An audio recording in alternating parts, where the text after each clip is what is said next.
Bismillahirrahmanirrahim.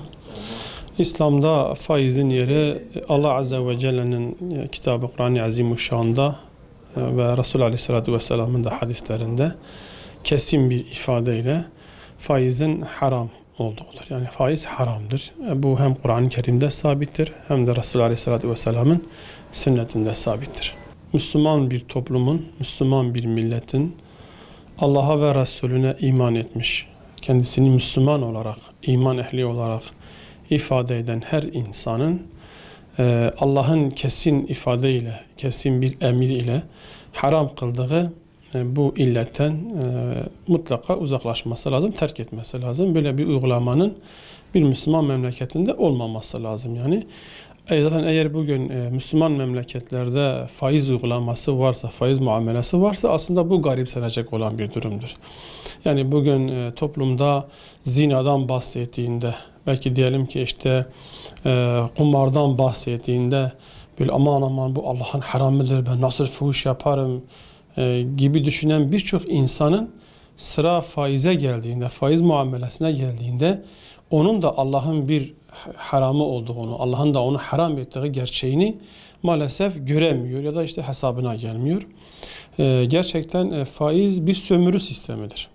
Yani bu faizcilik bir sömürü sistemidir. İşte bu sömürü sisteminden dolayı haksız bir kazanç olduğundan dolayı dinimiz İslam alın terine, emeğe, gayrete, çabaya çok önem verir. Bundan dolayıdır ki ticareti helal kılmış. Çünkü ticarete bir emek var, bir alın teri var, bir uğraş var, bir kar ve zarar olayı var. Dolayısıyla bundan dolayı dinimiz İslam ticareti helal kılmış ve teşvik etmiş.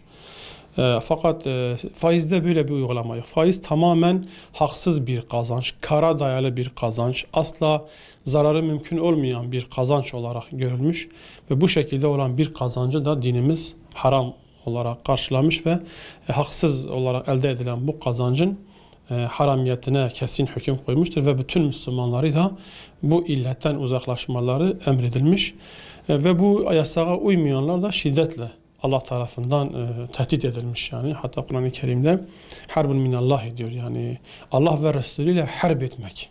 Faiz işleyen bir insan sanki Allah'a ve Resulüne savaş açmış gibi böyle bir uygulama var. Böyle bir ciddi bir tehdit var Allah-u Teala tarafından. Dolayısıyla bu Müslüman toplumun bundan vazgeçmesi lazım. Biz Müslümanız. Müslüman olduğumuz için de yani bizim burada muhatabımız Müslüman insanlardır. Zaten inanmayan, Allah'a, ahiret gününe, kitaba inanmayan insanların böyle bir sorunu. Çünkü adamın ahiret diye bir derdi yok.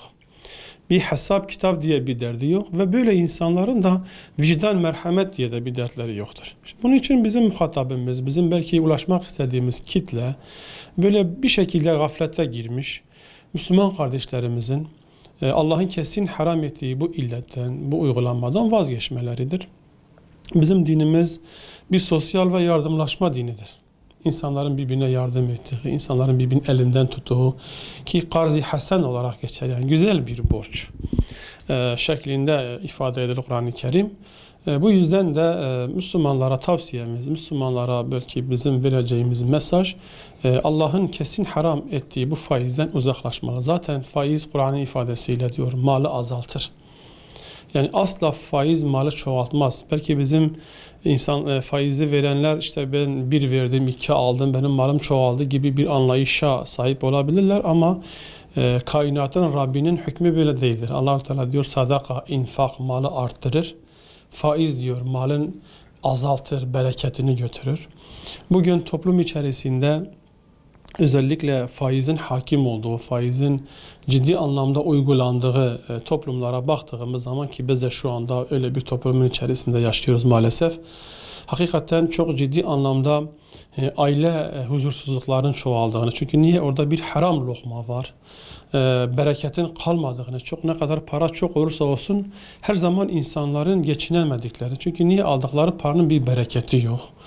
Ve toplum içerisinde bu borçlanmalardan dolayı, bu faiz borçlarından dolayı cinnet geçiren, intihar eden ve birçok ölümle sonuçlanan vakaların gerçekleştiğini hepimiz rahatlıkla hem sosyal medyadan hem çevremizden görebiliyoruz. Dolayısıyla işin neresinden tutarsak tutalım İşin hangi boyutu, ister insani boyutu, ister İslami boyutu olsun, işin neresinden tutarsak tutalım, faizin çok ciddi anlamda topluma zarar verdiğini, toplumun değerlerini alt üst ettiğini, insani ilişkileri yok ettiğini ve İslam'ın en mühim meselene olan o şefkat ve merhamet anlayışını yok ettiğine şahit oluyoruz ki bu da Allah'a ve ahiret gününe iman eden bir topluma, kendisini Müslüman olarak ifade eden bir topluma yakışmaz. Yani Allah-u Teala bütün Müslümanları bu eylemden muhafaza eylesin inşallah.